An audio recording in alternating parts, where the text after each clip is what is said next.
in stream world. Of my last streams, I've had to reset my OBS and everything at least for my last 7 streams. So I'm really happy about this. I don't know what kind of clean living. I don't know if it's because we have Johan on stream right now. Probably, right? Dark blessings here, yeah. That seems like a thing. Like streams never work intentionally. We don't pay for anything, so I think that's probably probably. Which is fair. I'm like stealing my neighbor's Wi-Fi as we speak. Yeah, it's his fault for making his password. Right. Yeah. I always love like when the like the modern terms for stealing like ephemeral things like internet and stuff like that, because it's like it's not an active thing that you do, but I'm imagining sneaking into their house, grabbing a wire or something like that, sneaking it through a window. Yeah, that's also somehow stopping them from using it too. Right. Yeah. Stealing would be constant back and forth of crime. Where's the internet now? Yeah, I always wondered why my neighbor wore the pantyhose over his head all the time, but I got it figured out. Classic like hacker hoodie. They have. Yes. I'm in.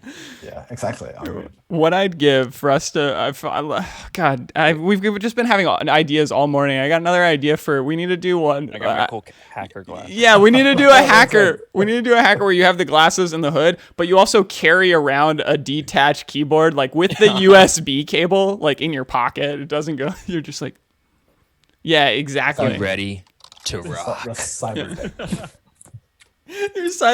You're just cyberpunking, but it's like it's the lowest budget bar of what cyberpunk would be.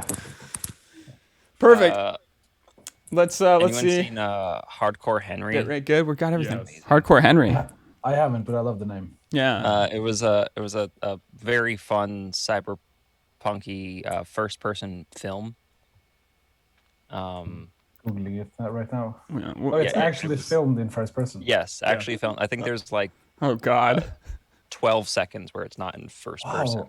I see. There's like behind the scenes images of the camera rig. It looks like something from the Saw. Yes. That thing. Wow. It was a very interesting thing that they had to do for this entire film.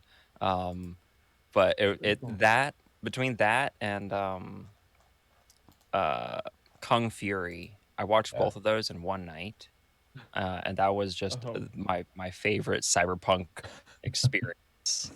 In just like, because they're both not terribly long movies. I'm gonna real quick. Oh, I can't do that. I have us on a different screen. I want people look up Hardcore Henry, go to images, and look at this head rig. It is awesome. Same. Oh my God. It's something else. It looks like it's straight out of a Author and Punisher like new album.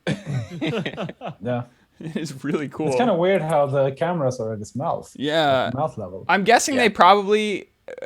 One, you don't want to like block his view, but I'm also guessing that they probably started with them up here and it was too high, like too tall, and they're like, oh, we gotta figure. Wobbly and like he's walking on stilts. God, I gotta watch this. Why didn't you tell me about this game? I have. Oh, you probably have. You know what? That's fair. Make that clear. Gabe has probably told me about this. Let the stream reflect. So we got people coming in. Let me give you a quick welcome. Velkommen. It's been like 10 years. So I don't look old, but welcome everybody. We're Growling Goblins Studios. So thank you for joining our chat. My cat just got off my lap, so I'm pulling all this fur off. But if you think I'm doing something more explicit, that's cool too. And we're here with award-winning artist from award-winning game Mork Borg, the indie tabletop RPG. Sorry, he's not Mork Borg. Mork Borg is the game. He's Johan Nohr. But if you confused him in the wild, yeah, see, he's prepped for it. We played, if you guys missed it, I know most of you have been tracking our campaign. We played over the summer. Oz was our DM. Oz was like, hey, we're going to do a fundraising tabletop RPG, but I want to do an indie one, and I want to do one that's metal. And fortunately, MorkBorg very squarely fell into all of these categories. And we raised thousands of dollars for food banks, for relief, for COVID relief, and for bail funds for civil rights groups. So that was overwhelmingly cool. Thank you for my coffee. God, I have an assistant. This is beautiful.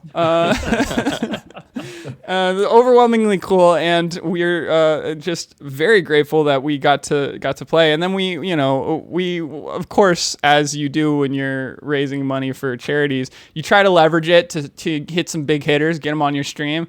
And fortunately, we were able to blackmail Johan Nohr, so he is on our stream. Or else. Exactly. Black metal mail. Yeah. Yeah. I bet they still use Pony Express. Yeah.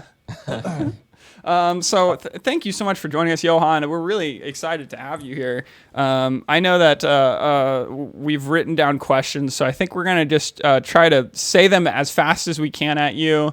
And then you can answer as we'll have a process. And I do want to say real quick, if you're for everybody who's viewing, everybody in chat, if you have questions that pop up, throw them in the doobly doo. We'll definitely get to some of them. Some of them we'll dismiss because we feel elitist and they don't seem fun enough for us. But at the very least, not a good question. Yeah. We'll shame you on streams. I know you'll read the question and then just say no, that sucks. Yes, I think some people are really into getting shamed on stream. So do your thing. It's 9 a.m. What are you gonna do?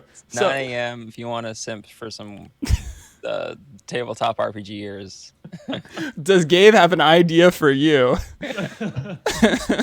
So let's. I want to start off. I'm not wearing my battle jacket right now, but I see that you have a MorkBorg patch on yours, and I know that this is not what I was going to start off as a question at all. I was going to give it over to Oz since he arranged everything and did all the work, and I'm just party facing.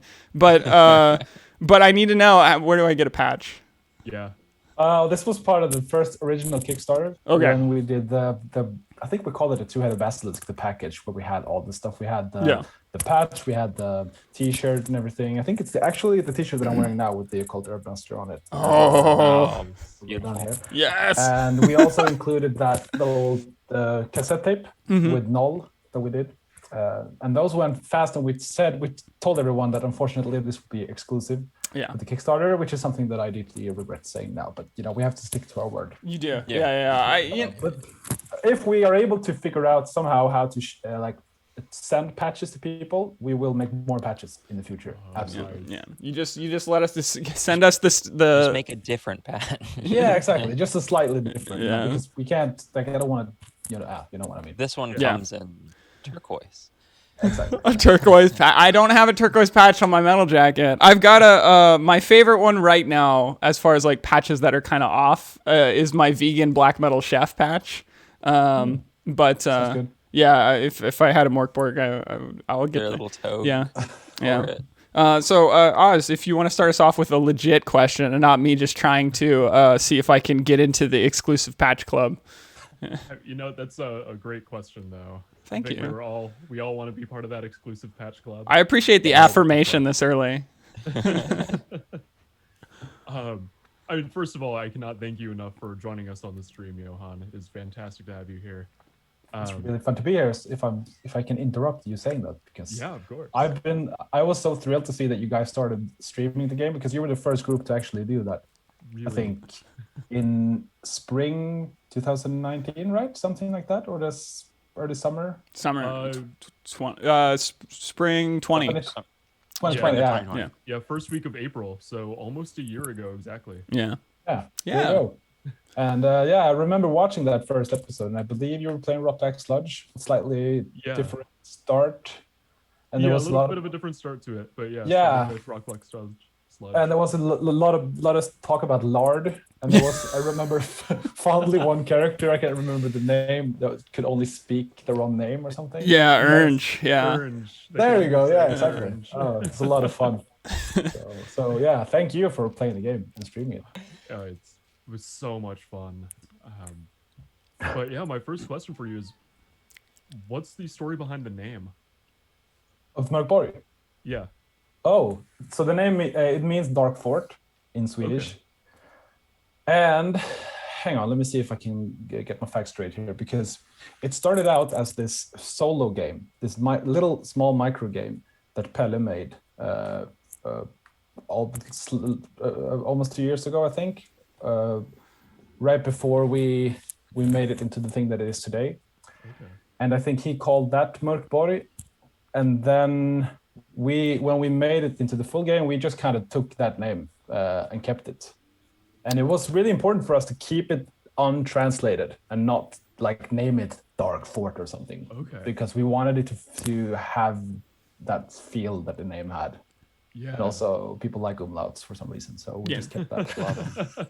Who doesn't like an umlaut? Makes everything better. That's, I feel like the cool thing about umlaut in English too is lout is like somebody who's a bit of like a bully. Like a lout is like this large kind of looming figure who's not very intelligent. oh, really? Yeah. So I've always really loved the word umlaut too, because of just in the English of it being like, yeah, I grew up to be an umlaut. My mother really wanted me to be like, very. He's not just a lout, he's an umlaut. Umlaut, Yeah. But apparently, this is like maybe not what you asked. But the letter O with the dots on, it's not really an O with an umlaut on. It's a separate letter altogether. So it's not technically an umlaut. It just looks like one. Yeah. Is that the U, like the? Yeah, exactly. That's Yeah. the Swedish version of the O with the With slash. a slash through it. Is there a specific name for that character? It's called Ö. Oh, it's called Yeah. Ö. Yeah, that's a very Yeah. simple. It's just a vowel. Yeah. It's just a vowel, yeah. They have so many vowels over there. I can't even tell you. As someone who lived there, ordering beer is just a hassle. They give you an eel. They laugh at you. It's just Yeah. Well, time. Yeah. this is now a linguistics stream, guys. We're gonna just talk about letters.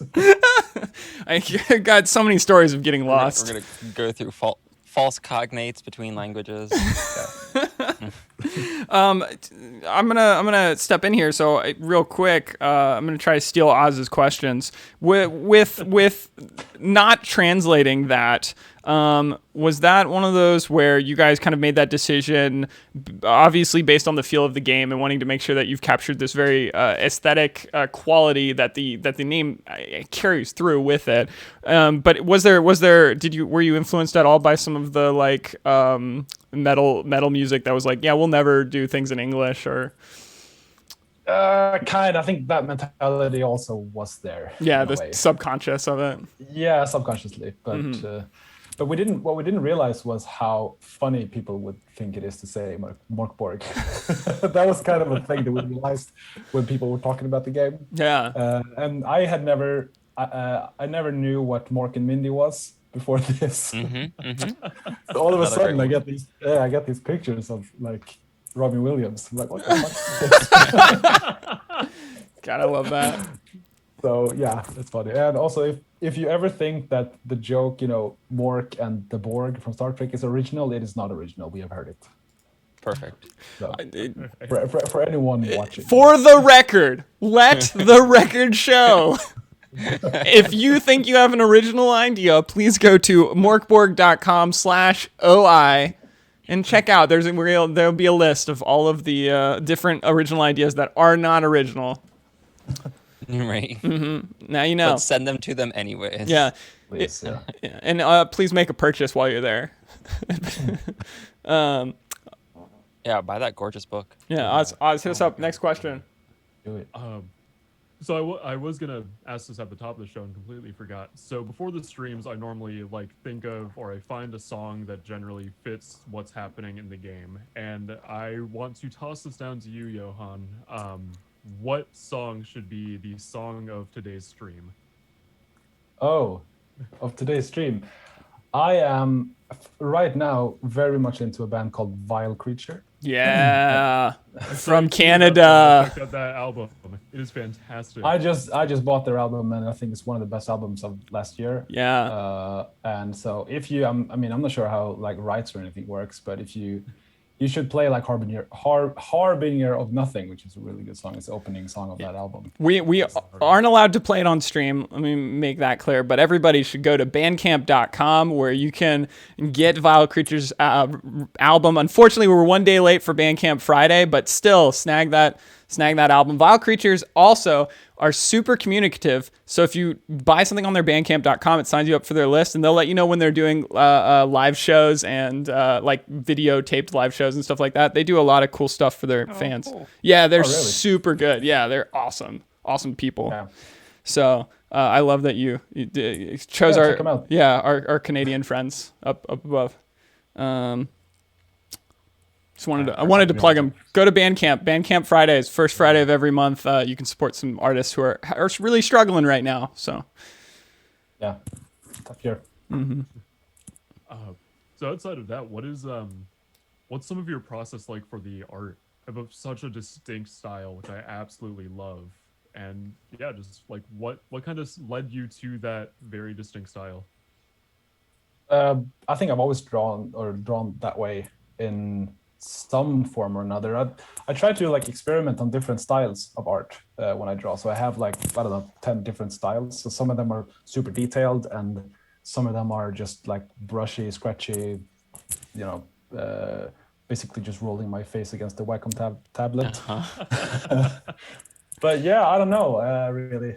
I put on a lot of loud music and I never erase anything. Just draw and add, and I don't know. I It's love. a wild ride. Is that a core belief? Don't erase anything. That was actually a thing that like one of my earlier like art teachers said to us, that you're not allowed to ever have erasers, or like you should never erase anything that you draw. You should mean every line that you make. Yeah. And if you make a mistake, you should like let that evolve into something else, and not try to control it. And that's also like, actually a thing that I'm doing. Like when I make an art piece, I don't know what it would look like in the end. I have a vague idea of like the direction of it. Yeah. But then I always let like the piece take its own twists and turns and its own, you know, end up the way it does. So. That's really cool, because I know as a trained improv performer, it's the exact same mentality of like, if you find yourself breaking character or falling into I don't know, laughing when it's a serious scene or something, then you're supposed to take that and try to channel that into the scene. It's not a mistake. That's now your character. Like you now take that and that's part of what it is. And it's kind of similar thing to like when we play role playing games, right? Because we do yes ands and yes buts and you know. Yeah. So it's kind of the same thing with art, really. It's like, oh fuck, I fucked up, but okay, that's the thing. Now we're gonna roll with that line. Yeah. All right. Basically. There's a lot of times in my music production that kind of like, okay, that's a weird sound. I don't know where I'm going with this, but I guess this is where we're going. Yeah. And yeah, very similar sort of vibe. Yeah, Gabe and I sat down for hours and just found the weirdest sounds on his. I found some new weird sounds, by the way. Yeah. Okay. Well, we'll save that for next stream. Okay. Yeah. Oh, that's fun. Not to be too controlling, like or controlling. Yeah. Yeah. Was that what I saw that you got some big traction on your most recent the elk drawing? Yeah. What was that? That was just some weird thing that I drew after, you know, putting my son to bed. Yeah. I wanted to. There was actually like someone posted a thing on our Discord, like a drawing of a spider, and I got very inspired by that kind of silhouette style. So I just drew like a weird elk creature with a insect for a spine, and I don't know, someone had to have shared that with a lot of followers because it blew up. Yeah, it blew up. Yeah, I was very excited. I wonder now that you've told me, maybe you manifested the looming shadow of being a new father, and people just related to it. Like it has to be. That's the mentality. Oh, it makes sense now. Yeah, this is exactly what it felt like to put my baby to bed. I actually have a question building off of that. In a lot of your art, also like in the MorkBorg game as well, you use symbols and sigils. Is there like a specific area that you draw from for those? Because I see some that are pseudo-religious, some that are alchemical, and things like that. Is there like a basis that you're drawing from for those like symbols? Very different places, but you're right. It's some are religious, some are alchemical. I've been getting more and more into like runic symbols and stuff now as well. Like I'm trying really hard to get over my gut feeling that runes and Viking stuff are like belong to the far right, because they've kind of stolen it from No, us. it's the Yeah. worst. Yeah, I hate it, and I'm like trying to teach myself to not think that way. So I don't know. I'm looking for like Yeah, they're legitimately your history. it is, yeah, exactly. But I don't know. I just get a bad feeling when I see stuff like that. But I'm trying to like watch those things, but also like alchemical symbols, and also a lot of just bullshit gibberish. Oh yeah. Squiggly lines, of course. Yeah. Yeah. Now you're speaking my language. It's mostly bullshit. We have a quick, before Oz takes the next question, we have a question on chat. This one seems like a good one for you to be able to plug stuff, so I want to ask you it. Well, chat says, are there plans for more official MorkBorg books in the future, either adventure-style modules or further world-expanding texts?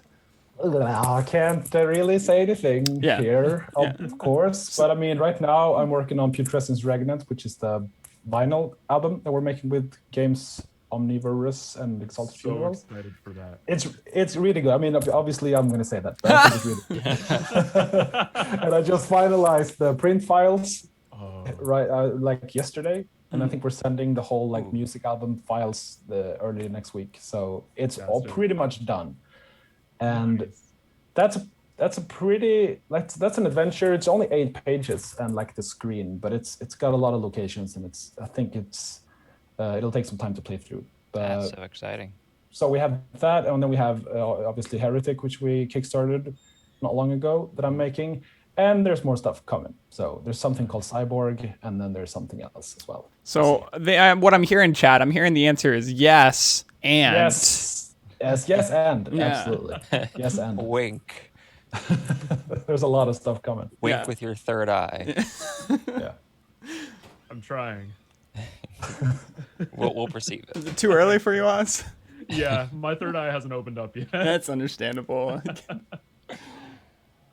God, I'm gonna go on a slight tangent before asking my next question. I spin fire as a hobby, and there's a kava bar here in Tampa where once a week they'll do like a club meeting of spinning fire. And I walk out one day, and there's this kid who must have been like 5. And he's 5 kids in a trench coat, or 5 years old? It must have been 5 years old, and also 5 kids in a trench coat. Right. And he's talking to this guy, just white guy with white guy dreads and the drug rug. And the kid says, "And what does your third eye do?" The guy says, "It lets you see things that you can't see, man." Kid's like, "Is it here?" Guy's like, "No, it's here, little guy." That's the most Florida conversation I've ever heard. Oh. It's a very Florida conversation. Yeah. But the question I was going to ask is, I loved all of the classes that are in the MorkBorg book. They are so unique and fun and just incredible.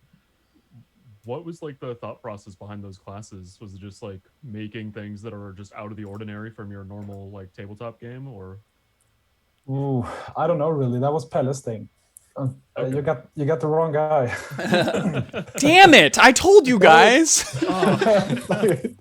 I draw skulls, man.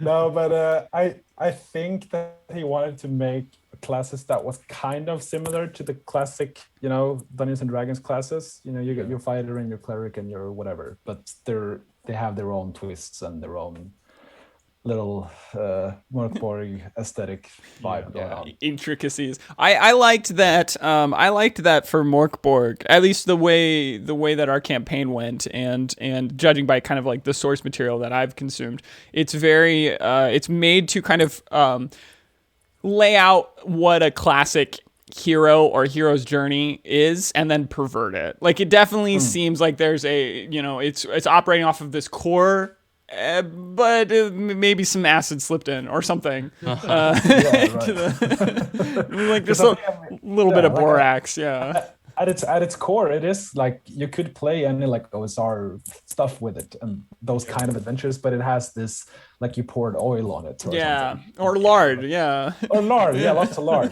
So much. But I think also what's fun with the class is that they're all like outcasts in a way. They're all like shunned by society. They're abandoned. They're deserted. They're hunted by the Inquisition, so it kind of forces you to be on your own or be against the society or the whatever. Yeah, I liked that. As far as like character creation goes, I actually ended up writing an epic poem for my character's backstory. I don't know, because it was too high or something. I liked that there was in some ways, just based on the core of every class, there's a degree of you're never going to really be able to integrate into society. Like there's that's kind of built into at the core of any player character for it. Something is going to always prevent you from ever being able to reintegrate. So from a mindset perspective of playing those characters, you have to kind of look at it like it has a degree of like my long-term goal is not to die, but I don't necessarily have a reason for that except for that I've just kind of like been doing that my whole life, and so that just through repetition, that's I guess where I'm at. Yeah, exactly. And you have no reason or like no way of settling down or not do an adventure, or like it's probably going to mean death for you to go down into this dungeon, but who cares? Like I have nothing to live for really, or like, and plus the world is ending, that whole thing, right? So, like nothing matters, but which kind of distills a lot of the like common role-playing game, especially like fantasy role-playing game tropes, or the more, I guess, original traditional kind. Like there was a humorous joke a dungeon master told me one time, a long time ago, where it was like, and as your group is marching across the fields, you look over and you see another group walking the other direction. You're like, oh, what are you guys up to? Oh, we're stopping a lich from turning the whole world into zombies. What are you doing? Oh, we're stopping a dragon from burning the world to a cinder. Cool. See you next week. Exactly. And it's like there's always something ending the world, but like in MorkBorg, it's like it's already happened. The world's toast, man. Yeah, exactly. When there's something that you can tangibly be like, if I stop that, then the world doesn't end. Great. But when the world itself has decided it's ending, there's a... much more higher stakes. It's like it doesn't revolve around your characters. Yeah. Like it's not up to you to fix this. Like this is beyond you. I'm sorry. Like it's happening whether you like it or not. I like that you threw that you were sorry to the player. I'm sorry. I've condemned you to this. I drew this. Yeah. I just drew the skulls, man. Yeah. Exactly. My standard answer to everything. I just work here. This is Johan Nohr. I just drew the skulls. That's yeah. I actually wanted to ask, sort of pulling it possibly in another direction, to try and get the full rack experience. Were there any, like this could be totally off base, and I'm excited to find if it is. Were there any, I guess, social or political influences towards some of the art in this? Ooh, the art. Hang on, I'll flip the book here and see if I can find it. Wait, was there? Dang it. Mm-hmm. Hey, hold that book just a little bit higher, just so we can make sure that everybody on stream, there we go, knows how beautiful this book is that is being flipped through. Oh shit, I can't think of anything right now, but I mean, it's not impossible that it is, because I tend to want to hide little Easter eggs and references here and there. There's a lot of musical references though, like there's a lot of some album covers and stuff like that. But I don't know really. That was a good question that I can't think of an answer for right now. Okay, it sounds like we might have. If you think of an answer, you wake up in the middle of the night. The only time you wake up not to your child. Yeah. Yeah. Definitely. Just because like I was on your Instagram a couple days ago, and I think it's your Instagram.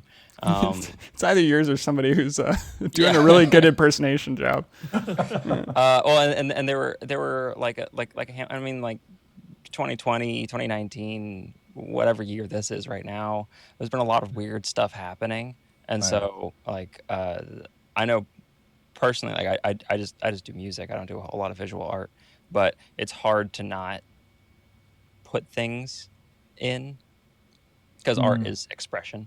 Even when you're just leaning towards like for role playing games, when you're just creating a world or creating a design, you're going to lean towards tropes. Yeah, Type of thing, definitely. and stuff that's affecting you in that moment.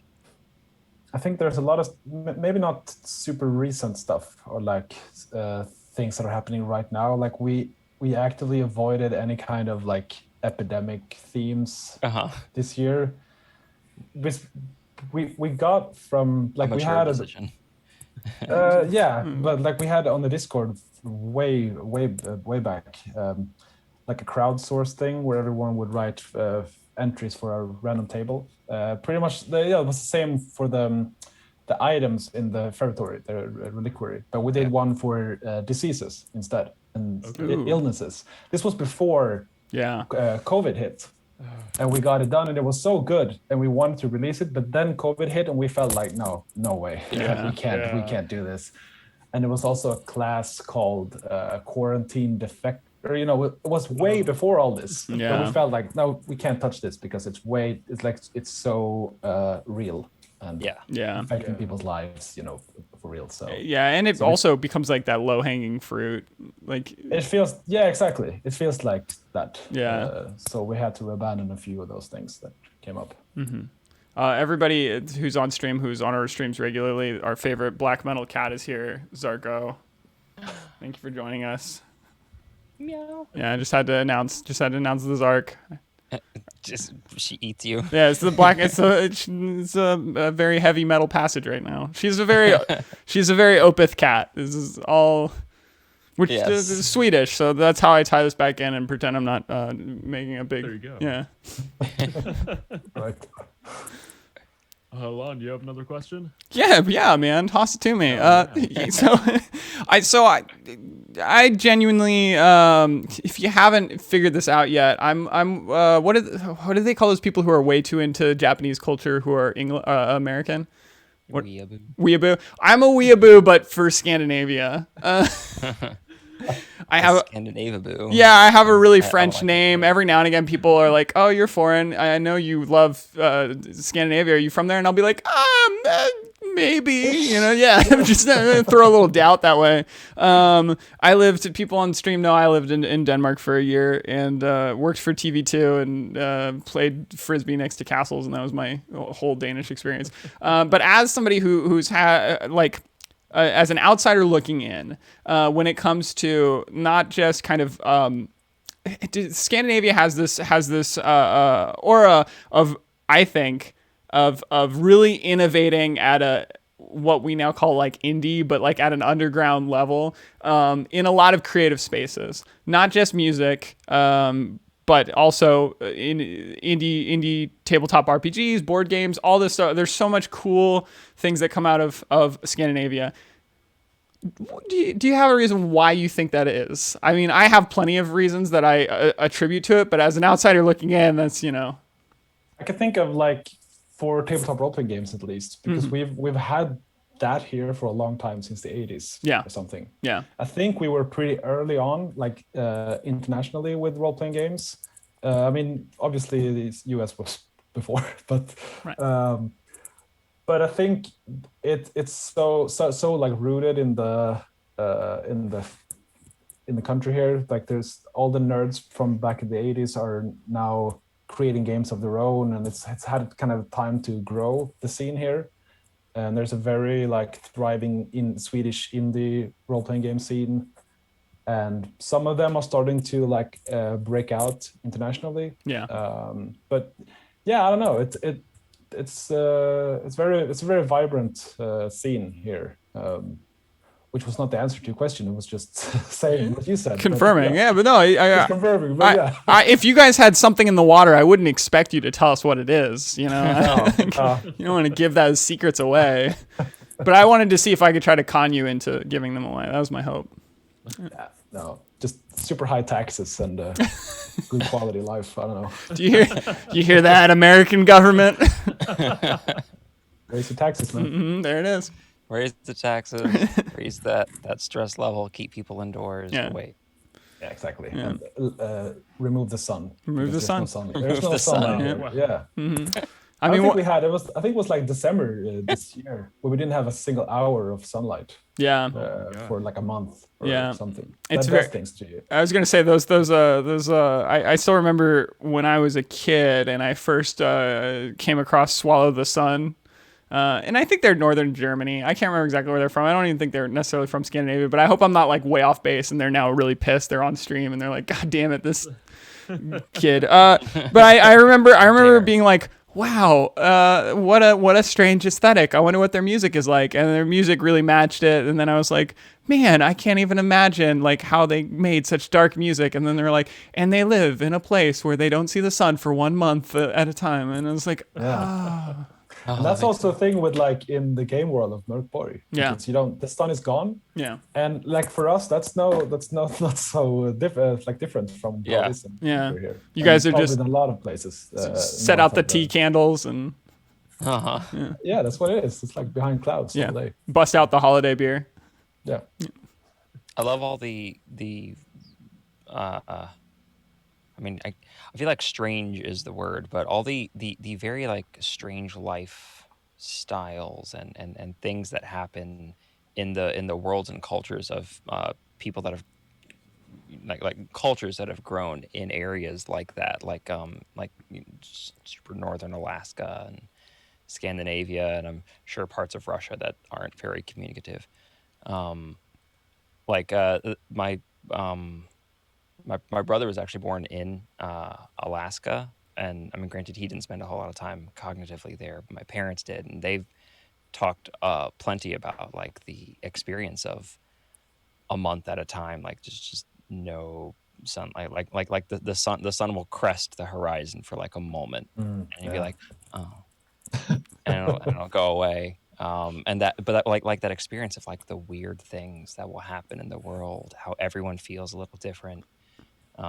The aurora coming out and being like, well, that's not the light I was expecting to have, but I No. guess everything's green today.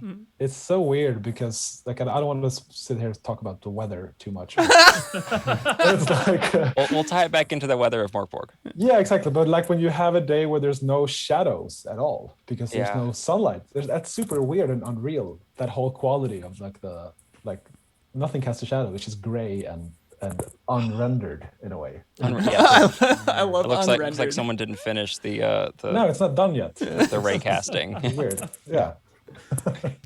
I've been saying the world's not done yet for a long time. I'm glad. No, it's coming undone. They decided to not run this Minecraft session with shaders. Oz, throw us up. What do we got? Oh, and real quick, I'm going to say it one more time. I see there are some people in chat. If you have any other questions that you either want us to shame or ask, throw them in there. So I think I remember seeing you talk about how a lot of your tabletop experience started with Pathfinder, and then eventually that turned into like MorkBorg from escaping that kind of crunchiness. How did that kind of come to be? Well, it didn't start there. That was maybe Pathfinder was when I wanted to see what this Dungeons and Dragons thing was about that Okay. people were like playing. Because I started out with like I think it's basic role playing, that standard sort of rule set Okay. that was very popular in Sweden with like the D6. D100. Oh, I know No. what you're talking about. Oh, Yeah, yeah. D100, yeah, exactly. Like RuneQuest, you know. Okay. Yes. But pretty much all the traditional Swedish role-playing games are based on that sort of system and everything. But so I played a lot of that, and then I wanted to see what Dungeons and Dragons was about. And the only version that I could get my hands on at the time was Pathfinder. So I played that for a bit, and then I hated it because it was so crunchy. And that kind of got me into the OSR and this kind of minimalistic play style. So. Okay. So that was it. That was like my hatred for crunchy games to come here. You know what I just realized too? We'll establish that hatred. Yeah. I just realized too that like in the U.S. I think we have a propensity as far as like our design goes, just as a country, because we're kind of this melting pot of all these different types of cultures and people, and we have this propensity of like, well, we need to show everything because we are, and we do this thing where we definitely like really maximize canvas space. We don't leave a lot of neutral space. We try to like, it's kind of overwhelming, and Scandinavia is the exact opposite. Like you're really using lots of neutral space in design, and it's funny that you said what you just did, because it just clicked to me that like actually that's kind of what we do with our tabletop designs too. Like when things come out of the US, it's always like, wow, this is overwhelming, there's so many things. And when it comes out of Scandinavia, any of the indie tabletops have come out of Scandinavia, it's always like, yeah, here's a general guideline and you fill in the rest, you got this. Yeah. Maybe not as general, but yeah. That was my experience from Pathfinder, at least. Yeah. GMing Rise of the Rune Lords up to the 3rd book, I think it was, and it was just like, this is math, this is not playing. And I suck at math. I am terrible with numbers, so not the best GM for that. Well, I mean, that's part of why I was so glad with the like you were saying with the OSR, more like rules light games, because like the for some people the super math number crunchy games can be a lot of fun. Totally. But I like the idea going with what you were saying, like the crunchiness. I like the crunchiness in the story. I want the story to be crunchy. But the mechanics, I want those to be a little more smooth. Yeah. But that's also why I don't have any nostalgia with like OSR or with the BX or Zero-E or whatever it's called, because I never played those games. I come from another direction with that. So to me, it's just I don't know. I like how it's hackable and it's compatible with a lot of things, but I don't necessarily care what Gygax said or did. Right? I think that's a good way to go, in all honesty. There's actually a person, I don't usually go on Reddit, except for like a single moment, to get something, but there are a lot of Reddits dedicated towards OSRs and the like traditional style, the movement back to traditional D&D and things like that, and there are some people who have some very intense opinions about these in both directions, and one of them was that a lot of products that are coming out that are a movement back towards original styles of Dungeons and Dragons generally have really poor, really bad art, like very 5th grader level art. And then I specifically remember reading a page where somebody was talking about Mork Borg and going like, so where's that guy that usually talks about the bad art? Like, he's strangely not on this page. I mean, I'd imagine if you wanted to go back to like more like an archaeologist in a way, to go back to the roots, you want to have a more rudimentary art in a way to emulate that vibe. I mean, I can totally see that. So I think that's a different thing though than what we did with MorkBorg. Well, yeah, exactly. That's why I'm like it worked so well and so fun, because it changed that feeling. It brought the contemporary, interesting artwork with a game that, while it is going towards the roots, it sounds like what you were saying was like you weren't super going back to the roots as much as just here's a fun system. Yeah. I don't even think I really registered it as an OSR style game for a while, because it didn't take itself to be like that typical high fantasy, or we're going to become heroes. It had such a different nature and tone to it that, while it was rules light and everything and functioned similarly to an OSR, I really didn't think of it like one. It was its own complete original spin. That's interesting. I can see that. I liked that Mork Borg had an end. That was one of my favorite things. Yeah. And it's so unique. I don't think I have a thing where it's like, oh, and by the way, this is the end of your campaign, not based on a story or whatever, but this is going to happen. I thought that was the thing that, like, when I saw that, I was like, I love this. Yeah. I'm in. Yeah. It's fun. Usually I kill my character. That's how I end. Like if I'm like, I'm kind of tired of this campaign. I just or I kill your character. Yeah, exactly. All right, so let me throw a curveball question at you. I don't even know what I'm going to ask. It's I was wondering your art for MorkBorg. Is it a Rorschach test? Well, wait, it is not. No. No. Okay. Hang on. Or hang on. If it were, would I tell you? I don't know. Probably the part of the balancing act. Well, have you had, because obviously the community, MorkBorg community is amazing. It's super great. They create stuff all the time and it's always cool as heck. I would say, it looks like they're kind of ripping off your style, but do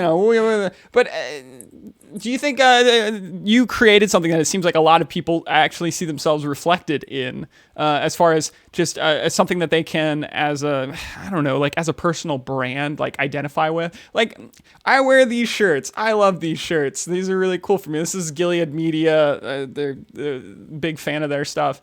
And I like it because, like, I personally, at my core, identify with it.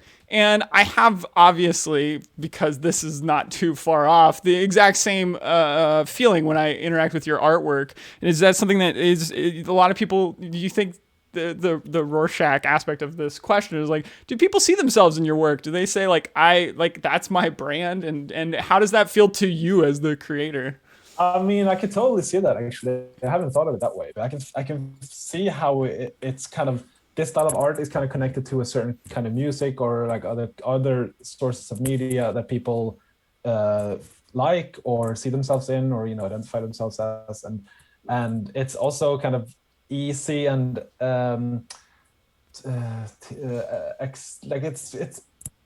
it's accessible to make this kind of art yourself. Like it's not this super high definition concept art style that a lot of other games have.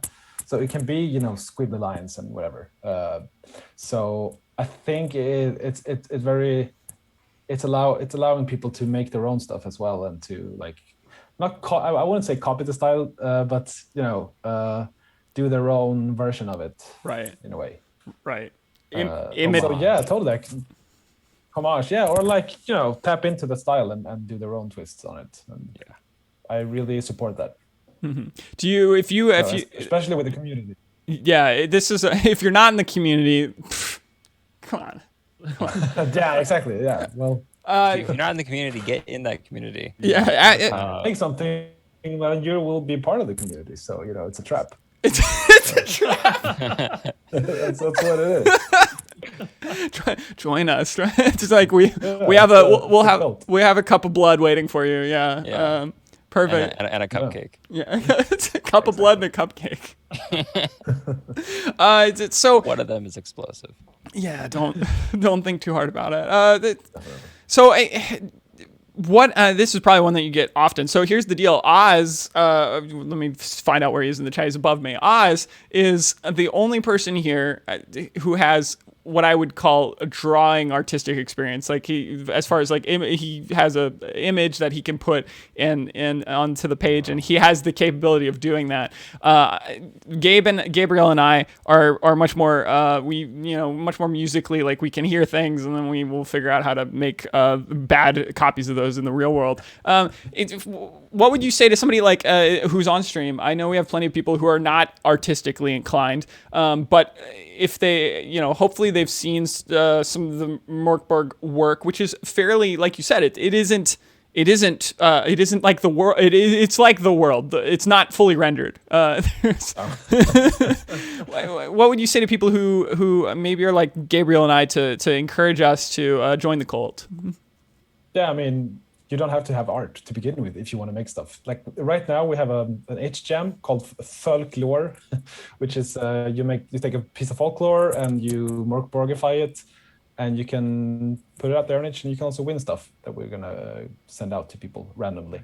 But you don't, to participate in that and other things, you don't even have to make art for it. But if you want to, or you could just do find public domain art and use. It's a lot of people have been doing that. Mm-hmm. Go into like museums and whatever and just download their pictures that you can use, Mm-hmm. or just do something. Try. I mean, we have a very high ceiling for art in the Discord here. Mm-hmm. I'm not sure. That was a Swedish expression. Maybe it doesn't translate that well. No, that works. Yeah. That works. Okay, cool. Yeah. So yeah, like just go to town, do it. Have fun with it. Yeah. And watch like the image of the gutterborn scum, which is fucking ugly. So just do that. Right? Yeah. It doesn't have to be refined if it has character. Yeah. Oh, I love that. I like that as a statement and a quote. I need to make sure I grab the Discord link. Everybody who's in chat, I will drop that Discord link to the MorkBorg Discord for you all to jump into. While you find that, Yeah. I actually have a question. Because when I was in preparation for this last night, I was like, okay, well, I know I have your Instagram, but I'm also on the Instagram of like lots of other of my favorite artists, and so I just spent a good like hour and a half just looking at like different artists and catching up with them. Do you have any, or what are your favorite visual artists? Ooh, good question. I barely have time to like look at people's stuff, unfortunately. That. Again, I was catching up. Yeah, like I didn't realize when I was starting this how much fucking work it is and how much time I spend just sitting, not just creating, but also like answering emails and doing stuff like that. So I'm actually looking at my phone on Instagram right now to try to find someone that I follow. I know there's one. There has to be one. There has to be someone here. No, there's so many. Like, damn it, I can't name. And also, I blank out when I'm in a situation like this, and I don't really remember the names. That is fair. So my answer is a lot of them. Heck yeah. Any specific art styles that you vibe with? I mean, I like the sort of simplistic ones, the ones that use few lines to convey a lot of message and a lot of, to say a lot. That's good. Yeah. There's one, I can't remember. There's the artist that uses a lot of like red and black and white to just make, what the fuck is the name? Pitch Canker. It's really good. You should check him out. That one? What is that? No, is that one? This is a new heretical sect vinyl. But I just wanted to. You were talking about the aesthetic. I've been seeing this aesthetic pop up a lot more of just like very good use of. Yeah, exactly. Like Oh, yeah. You seen this? It's called Pitch. Yeah, there you go. Oh, Pitch that's Canker. fun. Check him out. Really good stuff. And super like strong visual. Just like 3 colors. Not many lines, and extremely powerful. Yeah, I love it. Think of that series Ruby, RWBY, I think. Okay. I just know that like a lot of this stuff is like, obviously it's rooted in traditional. Well, I shouldn't say obviously because I don't know jack shit, but it's rooted in traditional tattoo art. The fact that like with black and red and clean lines, you can make some really cool trad art, and they really capture a lot. And I think it's cool that it's having this big resurgence now because I heckin' love it. Well, and it's also like because I love like creepypasta stuff. Yeah, kind of stuff, because those kind of creatures that you make in like the SCP and everything, it's all often very simple. Like you have one thing, or like there's an animal and you exaggerate one part of it or something. And it's you don't need much more than that. Are you familiar with Trevor Henderson? Oh yeah, absolutely. Yeah, that's Siren Head, right? Yes, he was the creator of Siren Head and lots of other interesting creepypastas. Love that stuff. And shout out to Trev Hand. Jump in that the MorkBorg Discord. So we got a couple things in chat. Jump in there. Yeah. Throw out some chat questions. So High Bloodlord, who I recognize from the MorkBorg Discord, says, "Ask us to ask Johan." So we are asking you guys to ask Johan any questions that you have. And then Uberlat asks, after MorkBorg, do you have a favorite game made or published by Frioligan? If I pronounce that correctly. Yeah, sure. Roll that R. That's good. My favorite game by Frioligan that I haven't been involved in, maybe. No, I love the first big one that they made, Mutant Year Zero. I think that's a good game. I didn't even know that was them. Yeah, that was the first. That was kind of like the first game that they made, I think.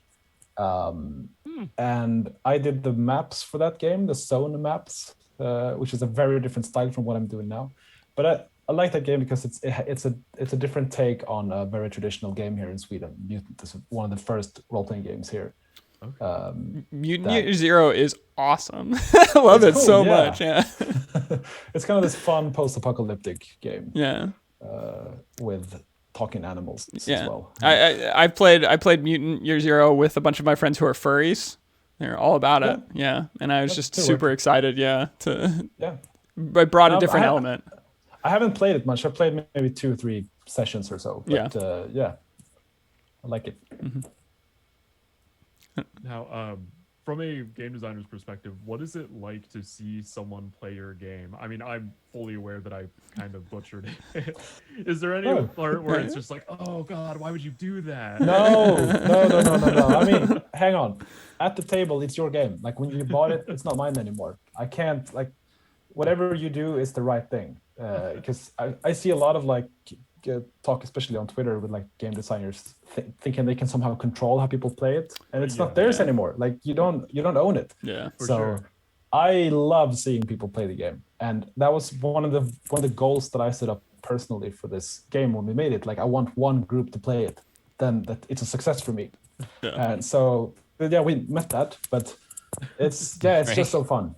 It's extremely fun to see people do their own takes and change things around and add their own rules, misinterpret the rules. It's also fun, and especially when you see that it works regardless. Mm-hmm. It's oh no, they're not doing it as I thought, but hey, that works out anyway. Because I think that you were in our stream the one session where I think Alon's character was used as a projectile. Was I thrown? I don't remember being thrown, but I was the lightest character, so that makes sense. I think so. You were thrown or launched, and I was just make a ranged attack roll using Alon. Yeah. Why not?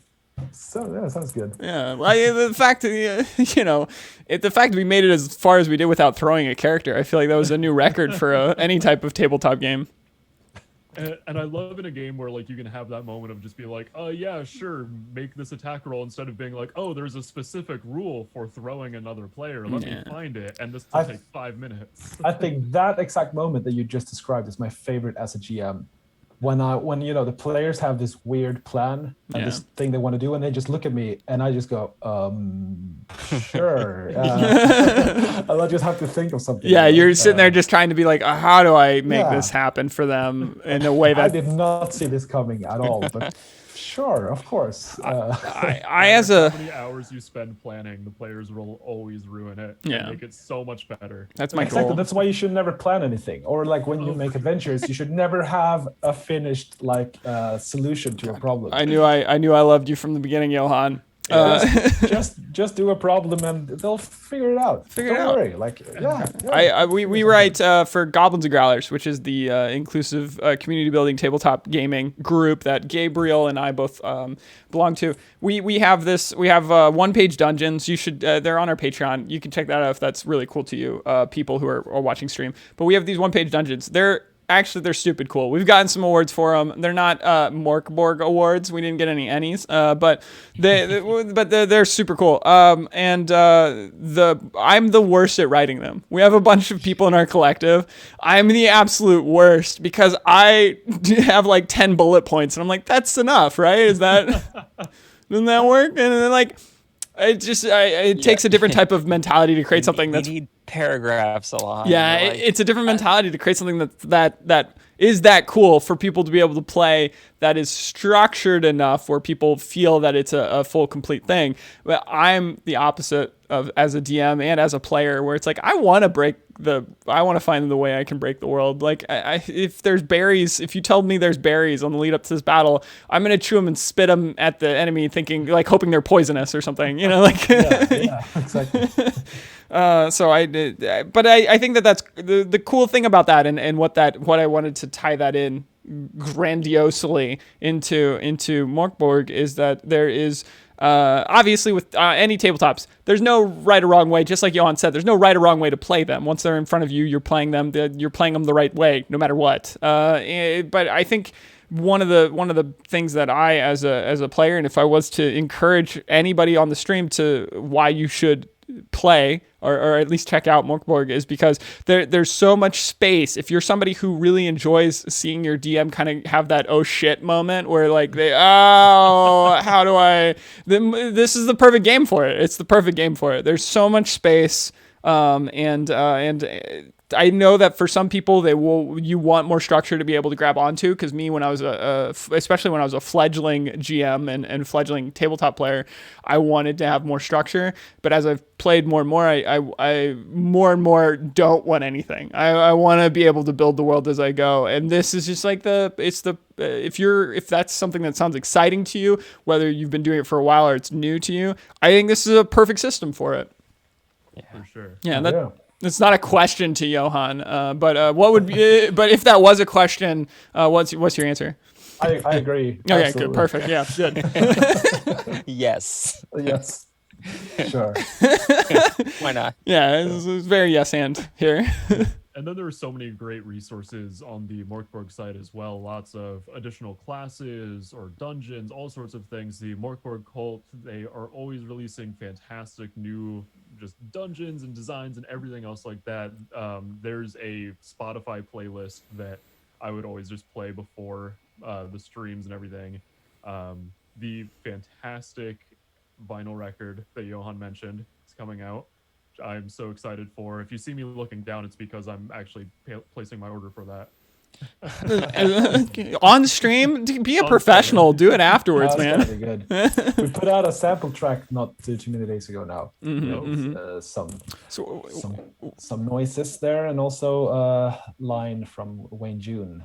He read the prophecy. So real quick, just as a what do we expect? Is this some dark ambience? Is it noise? What are we catching? It's gonna be a lot of ambience. Gonna be a lot of like bog sounds, drone metal. I mean, we got Greg Anderson of Sun on it. Yeah, oh hell yeah! So there you go. A lot of heavy guitars. Yeah. I think the track that he's on is just guitars, just him, basically. Wow. Sounds right. Which is. It's still a lot of sound. Is Greg Anderson's the maximum volume yields maximum results? I think that's his quote. Yeah, maybe it's a lot of guitar recordings slapped onto one another. So yeah, it's gonna sound good, I think. But yeah, it's gonna be a lot of ambience, no like vocals or anything, except for Wayne June's when you read the prophecy on the last track.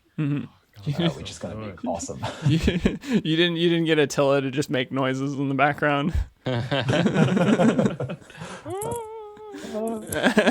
That's good. Oh, that's exciting. So I dropped the real quick for everybody. I dropped the Discord link. It's in the chat. I see everybody there. It's there for you. Does anyone else have a last question that we can really quickly bother Johan? If it's a long-winded one where we can keep him over so his wife gets mad, that's good too. While you guys are thinking about that, Johan, we just closed out the year of our Lord 2020.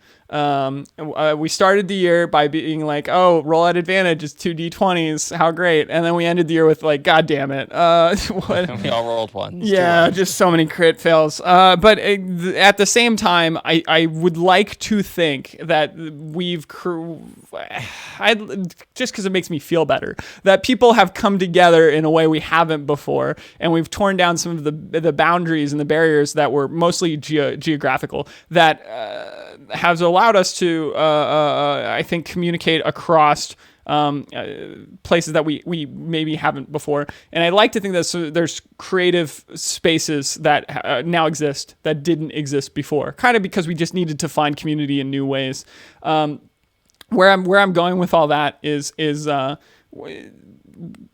did you feel that your process, how you're approaching, or how everything has 2020 kind of profoundly changed your approach, or has it just maybe streamlined it, or it just expanded the scope a lot? Yeah, I think for this whole year, it's been super busy year. We actually put up like a review of the year. There's a blog post where I just added all the stuff that we've done for our own sake, mostly actually, just to keep track. So Yeah. far. But it's been a wild year and a lot of stuff happening, and I think we reached out to a lot of people. We did a lot of collaborations in the community, in our Discord and everything, and also outside with like Exalted Funeral, Games Universe, and a bunch of people that I'm forgetting right now. Right. But I don't know. It's just expanding. It's just becoming more and more and more. And I'm not sure where this will end.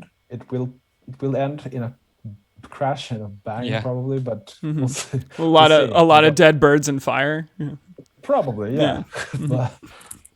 But yeah, so we refined the way we work, I think, a bit. I'm like, we got the hang of it more. When we first did the first book, we had never done a Kickstarter before, and we had never done like a book of that size or like I don't know, level before. Yeah. So we learned a lot, actually. One last one. I didn't see anything in chat. Oz might have something for you. Oz, you got something before I? Yeah, so of the like classes in the core MorkBorg book, which one do you think most like closely embodies you as a person? Me. Wow. If you were one of the classes in a MorkBorg world, which one? If I would be one, it's the Gutterborn Scum. Absolutely. Yeah. Definitely. Yeah. 2 thumbs up. You heard it here first. Johan's Gutterborn Scum, and and the rest of us are NPCs in his adventure currently at this point. Check out the Discord for MorkBorg. Discord link is in chat. MorkBorg.com, where you can find not only the Discord link, but everything else. If you want to, including, there's a link to the vinyl record that Oz has been ordering on stream, and that's why he's been kind of distant. He's been distant because of how cool it is, and he's just overwhelmed by knowing that more O'Malley stuff is coming out. So check out all those things. Johan, red carpet. Anything else you want to say? Do the thing. Do the thing. No, just keep following us. I mean, there's more to come. So we're not done yet. Not done yet. But as with MorkBorg, there is an end, which has been communicated to us, and we don't know if it's going to come in fire or in brimstone or in a flood of rabid rabbits. But it will come. And so until then, continue to check out the awesomeness. Johan, thank you so much for joining us for this time. Congrats on having a kid, a spawn. Congrats on spawning. We're always excited to have more Gutterborn Scum in the world. And I hope me insulting your child on stream will ingratiate you to us so that you'll come back. That's absolutely fine. We all need more, level 0 characters. Yeah. Fun. It's a new adventure. Oh God, I love it. Thank you guys so much. We'll catch you guys. We'll catch you guys later. Cheers. Cheers. Thank you. Everybody, do your best e-girl out.